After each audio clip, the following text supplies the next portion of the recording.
Hello friends, welcome back to this channel. दोस्तों, इस video में हम लोग वोडाफोन आइडिया के लिए बातचीत करेंगे, लेकिन आगे बढ़ें उससे पहले आपसे रिक्वेस्ट करना चाहूँगा कि अगर आप चैनल को फर्स्ट टाइम देख रहे हैं तो सब्सक्राइब करके बेल आइकन को हिट कर लीजिएगा।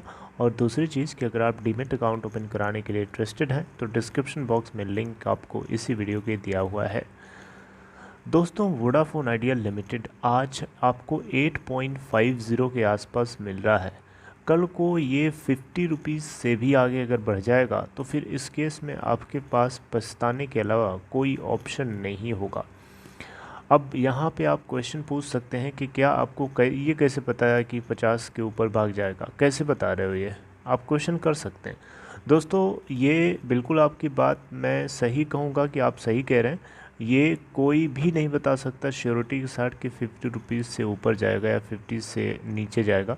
नीचे तो है ही है, 50 से बहुत ऊपर जाएगा, इसकी कोई श्योरिटी नहीं है। बिल्कुल सही बात है आपकी। लेकिन दोस्तों, मैं एक चीज़ ज़रूर आपको बोलना चाहूँगा। भारत सरकार जिस तरीके से, जिस एंगल पे फंसी हुई है इस कंपनी को लेकर के, वो बहुत ही अपने आप में क्रूशियल है, बहुत ही ज़्यादा वो क्रिटिकल है। क्रिटिकल इसलिए है क्योंकि वोडाफोन आइडिया में सिर्फ आइडिया ही नहीं है। वोडाफोन जो कि एक बाहर की कंपनी है, एक फॉरेन डायरेक्ट इन्वेस्टमेंट हमारे देश के अंदर इन्वेस्टमेंट करने से डरेगा, इन्वेस्टमेंट करने से 10 बार सोचेगा। तो हमारी सरकार क्यों चाहेगी कि कोई बाहर की कंपनी हमारे देश के अंदर आ कर के डूबे और डूबने के बाद वापस चली जाए। इससे फॉरेन डायरेक्ट इन्वेस्टमेंट पे हमारे देश के अंदर बुरा इम्पैक्ट पड़ेगा, जिससे इकॉनमी हमारी और ज़्यादा ख़राब होगी। तो भारत सरकार, पहला पॉइंट तो मेरा यही है कि भारत सरकार को ये सारे पॉइंट्स जो हैं देखते हुए किसी भी तरीके से वोडाफोन आइडिया में प्रॉफिटेबिलिटी लाने की ज़रूरत है। और देखिए, प्रॉफिटेबिलिटी अगर नहीं आती है उस केस में नुकसान सबसे ज़्यादा किसका है? वोडाफोन आइडिया के मैनेजमेंट का नहीं है, भारत सरकार का है, गवर्नमेंट ऑफ इंडिया का है। अगर वोडाफोन आइडिया डूबता है उस केस में सबसे ज़्यादा अगर किसी को नुकसान होगा तो वो खुद भारत सरकार है। और ये बात मैं नहीं बोल रहा हूँ, मैं कौन होता हूँ बोलने वाला? बड़े बड़े जो एनालिस्ट्स हैं वो सभी लोग बोल रहे हैं, उनकी बात पे तो आप यकीन करेंगे ना। बड़े बड़े जो बैंक के एनालिस्ट्स हैं, जैसे कि एक्सिस बैंक हो गया, है ना, इंडसइंड बैंक हो गया, जितने भी बड़े बड़े बैंक्स हैं, इन सभी बैंक्स के जो टॉप लेवल के मेंटोर लोग होते हैं, इन सभी लोगों का यही स्टैंड पॉइंट है कि गवर्नमेंट ऑफ इंडिया को 1.60 लाख करोड़ रुपए की चपेट लग सकती है इस कंपनी के डूबने की वजह से। अच्छा, चलिए ठीक है, ऐसा भी आप बोल सकते हैं कि चलो हो सकता है भारत सरकार इस कंपनी को डूबने ना दे, लेकिन हो सकता है प्रॉफिटेबल ना बन पाए। उस केस में क्या होगा? तो दोस्तों, प्रॉफिटेबल, अगर ये कंपनी प्रॉफिटेबल नहीं बन पाती है तो वोडाफोन आइडिया उस सरकार को पे कैसे करेगी? बताइए, पे कैसे करेगी? अगर उसको पे करना है तो प्रॉफिटेबल बनना पड़ेगा, लॉस में नहीं चल पाएगा। और प्रॉफिटेबल बनने के लिए सरकार को कुछ ऐसा लेके आना पड़ेगा जो टेलीकॉम सेक्टर को ग्रो कराए। अब यहाँ पे साइमल्टेनियसली सभी के लिए बेनिफिटेड होगा। वोडाफोन आइडिया को तो होगा ही होगा, भारती एयरटेल होगा और रिलायंस जियो भी होगा। ये अलग बात है कि रिलायंस जियो जो अभी बुरी सिचुएशन में, जो ऑलरेडी प्रॉफिटेबल है, तो अगर टेलीकॉम सेक्टर के लिए सरकार कुछ अच्छा लेके आती है तो डेफिनेटली जो आज लीड कर रहा है वो और लीड करेगा और थोड़ा तेज़ी से ग्रो करेगा। लेकिन इसका मतलब बिल्कुल नहीं है कि वोडाफोन आइडिया नहीं करेगा। तो इन्हीं पॉइंट्स के आधार पर मुझे लगता है कि वोडाफोन आइडिया के अंदर आज नहीं तो कल तेज़ी आनी ही आनी है। और मैं बहुत ही ज़्यादा स्ट्रांगली इसको लेकर के कंफर्म्ड हूँ। और यहाँ पे आपको क्लियर करना चाहता हूँ कि आप लोग मेरी बातों में आकर के कोई स्टेप ना लीजिएगा।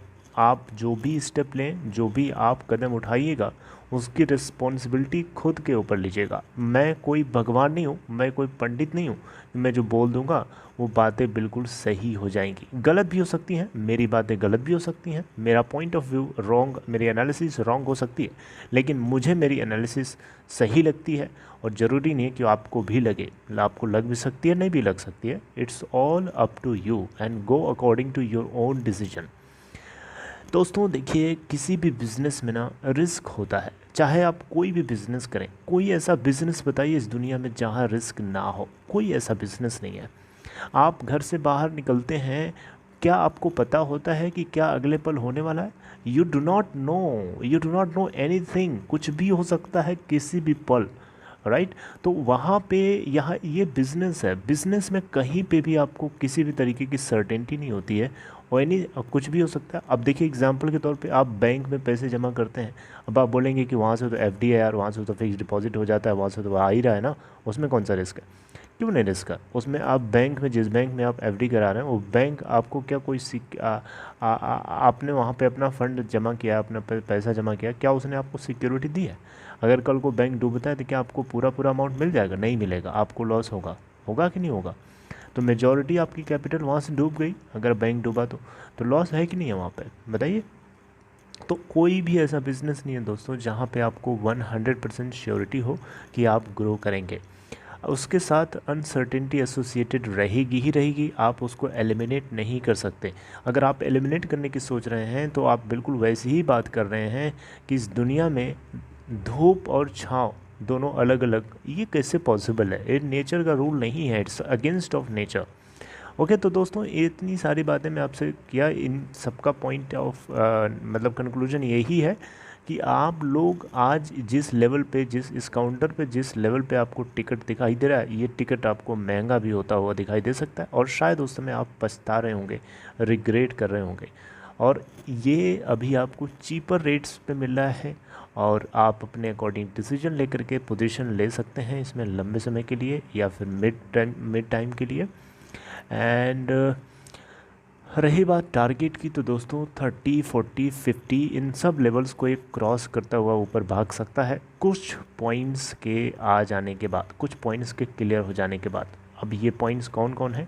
सुप्रीम कोर्ट से आने वाला डिसीजन, सरकार की तरफ से लिया गया फैसला टेलीकॉम सेक्टर को हेल्दी बनाने के लिए, प्लस की मैनेजमेंट वोडा आइडिया का क्या अपनी तरफ से इसमें कंपनी के अंदर एफर्ट लगाता है खुद की तरफ से, दैट विल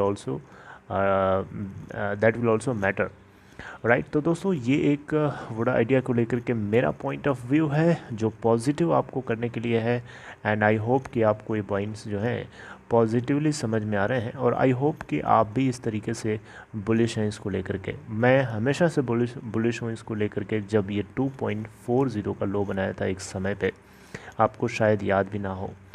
दोस्तों अगर आपको ये कंटेंट अच्छा लगा हो तो इस वीडियो को लाइक करके इनकरेज कर दीजिएगा, और अपना ख्याल रखिए। Take care and have nice day.